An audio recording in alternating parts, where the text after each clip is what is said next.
Hey, how's it going, guys? Welcome back to my YouTube channel. My name is Georgie Mana and I'm your friendly neighborhood anime and manga fan, and I'm here today to talk about Hunter x Hunter chapter 396. So, what did I think about this week's chapter? I personally thought that this chapter was just amazing.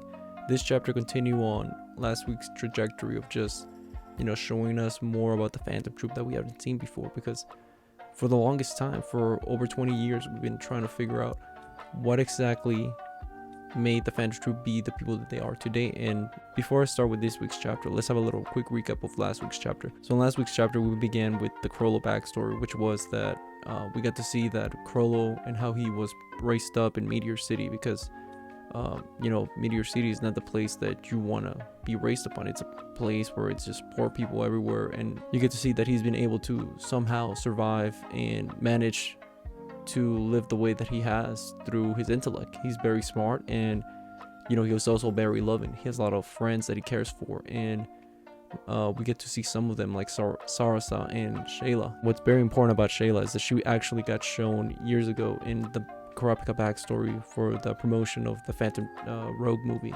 and we get to see Kurapika's backstory about how him and the Kurta clan, and we got to meet Kurapika's friend and all that.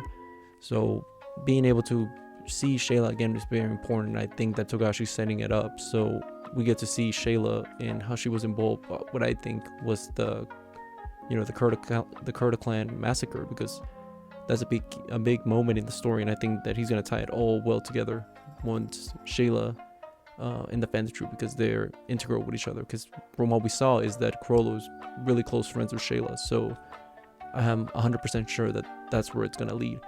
But yeah, that was pretty much the chapter. Now in this week's chapter, we got to see more development with the Phantom Troupe and the members, and how they all really came to be a big family. Because in last week's chapter, we got the idea of they knew each other, they were all raised in the same place, and they kind of knew each other, and why not. But we never really got the feeling that they're friends. They just kind of felt like acquaintances, to be honest. But in this week's chapter, we really get to see no, they develop a friendship, and it's a very strong friendship that they care deeply about. And like I said, they're pretty much family now. So the chapter starts where pretty much Crollo, he's really hyped about his videotape being dubbed, because he found pretty much a Power Rangers knockoff, which is like the Super Cleaners, I believe. And he couldn't understand, because obviously it's in a different language. Paku and the rest of the people couldn't understand, so Crollo had the idea of let's dub it. And you would get to see that they're gonna show the dub in the church and whatnot. So pretty much you get to see that Ubugen and Sphinx and Phaeton, they all kind of meet Crollo, and they're like, hey, so you found the tape, I guess you didn't hand it over to us, so you better put a good show. And Sphinx is kind of being a tough guy about it, and eventually Sarasa comes up to him, is like, hey, it's your time to give the people the food. And he's like, am I?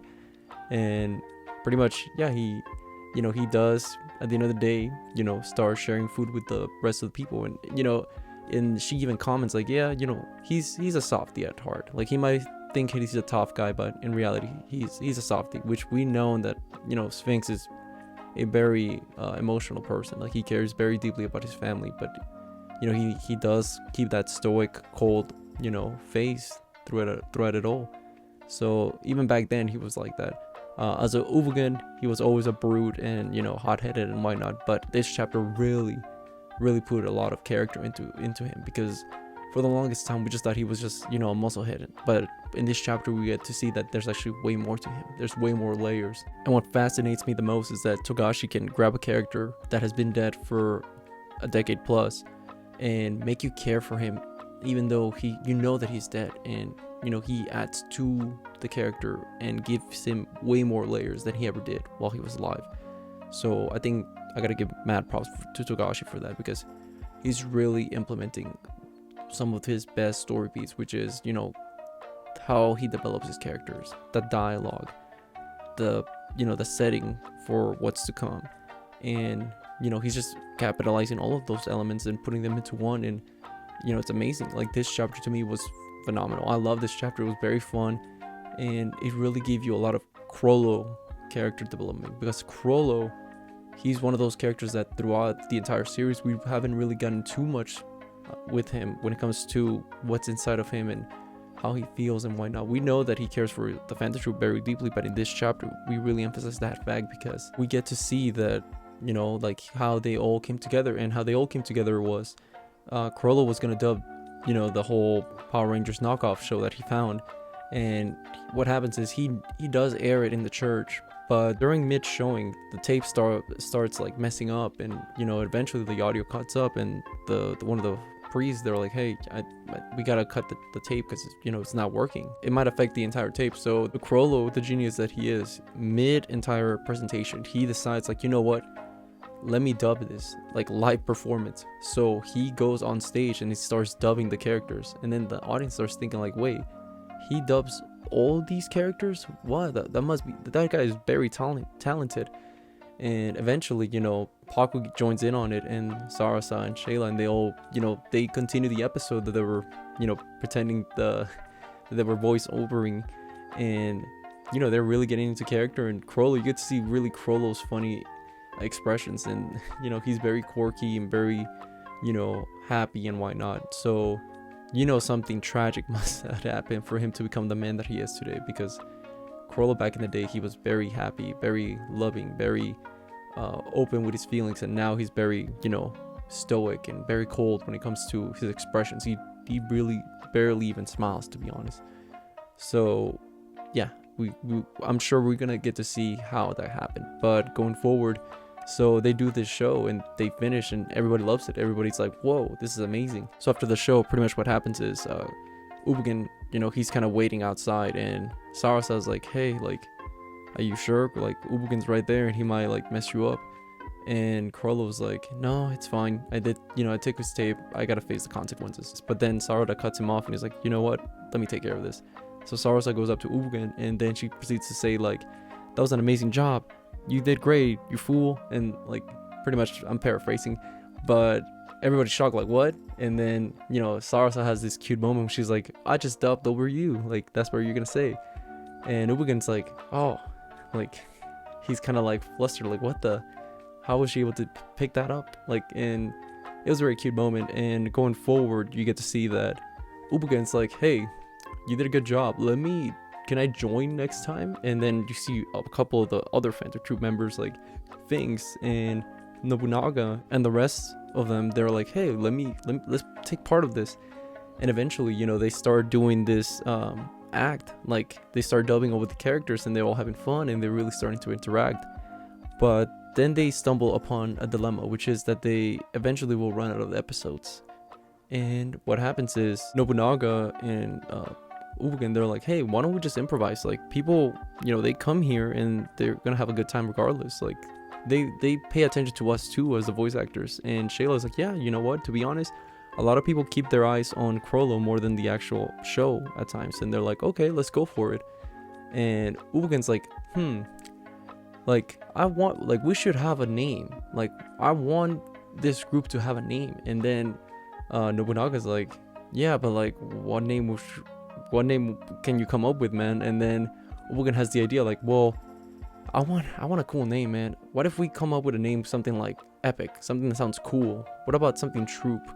And then they're like, what? But a troupe is like, you know, probably a bunch of mercenaries and like thousands of people. It's like, well, yeah, because one of us will count for 1,000 men, and pretty much that's how we get the glimpses of how the name Phantom Troupe came to be. They don't officially call themselves the Phantom Troupe just yet, but you get the origin of how they even came out with the part of the name of the troupe. So that was cool.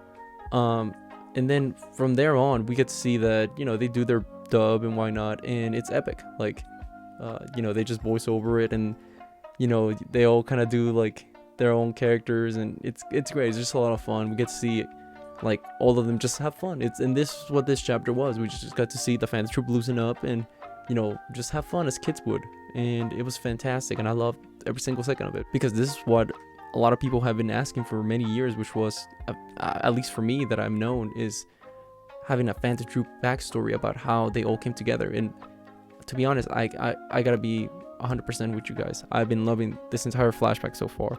Last week's chapter was amazing. This week's chapter was amazing as well.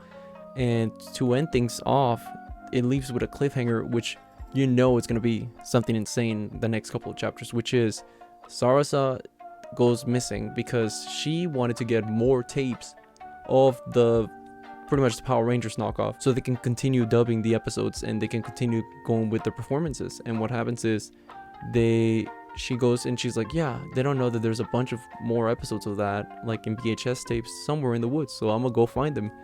Unbeknownst to her, there is some mafia or people in Meteor City that are, you know, affiliated with like gangs or just anything that's illegal, pretty much, somewhere along the lines of mafia gangs, whatever. And they're like, you know, they're doing human trafficking, and they eventually, the chapter ends with them being like, you know what, we're kind of bored, we have enough people, but let's get one more just for the sport. And they're heading towards, you know, where Sarasa is heading. So we know that something tragic must happen, because if Frollo is the man that he is today, you know, which is a cold, stoic person, something must have happened. And I 100% believe that this will be the triggering moment where Frollo and the rest of the troop will become the cold-blooded people that they are, because something must have happened. Like, these people seem very friendly and very chill with each other, and they seem like they're very caring, and they don't seem too harmful to other people, to be honest. So I think that Sarasa in the next chapter, or in the couple chapters from now, she will, you know, be killed by this, you know, couple of criminals, and the Phantom Troop will retaliate, and then eventually they'll become the Phantom Troop. They'll become the thieves, the people that take anything, and they have pretty much no moral compass. They just take whatever they want, and, you know, no questions asked. I also think that we're gonna get the Shayla, you know, pretty much exposing the Kurta clan and killing them for whichever reason. And I'm very excited for it, because I've been loving these couple of chapters. They've just been 100% knockers, and I cannot wait to see what next week's chapter, you know, gives us, because this last two chapters have been amazing, and Togashi has been on a roll, man. My man is getting that bag. My man has been killing it, just straight up fire week after week. And, you know, I'm just excited to see where it takes us, because I personally wouldn't mind another 2 to 3 chapters of this Phantom Troop story, because it's just very fascinating, and I've been loving every single second of it.